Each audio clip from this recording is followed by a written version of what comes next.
கால் பண்ணாங்க, வார்டன் கால் பண்ணாங்க. இது மாதிரி உங்கள் பையன் இது மாதிரி தப்பு பண்ணிட்டான், நீங்கள் காலையில் வாங்க அப்படின்னு சொன்னாங்க சார்.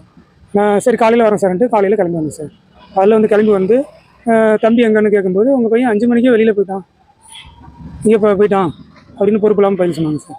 சரி திரும்ப நான் காலேஜோட கிளாஸ் ரூமுக்கு போனேன் சார். அங்கே போய்ட்டு பார்க்கும்போது அங்கேயும் ஆள் இல்லை சார்.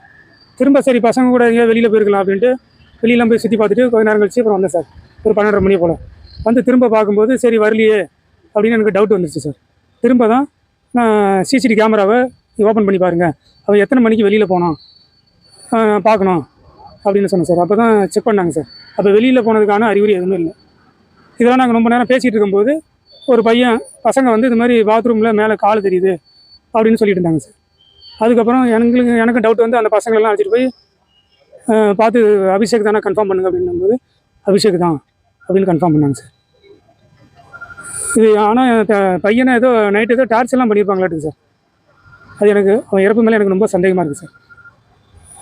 வார்டன் பொறுப்பு இல்லாமல் நடந்துக்கிட்டு இருக்கோம், அந்த நிர்வாகத்தின் மேலேயும் எனக்கு ரொம்ப சந்தேகமாக இருக்குது.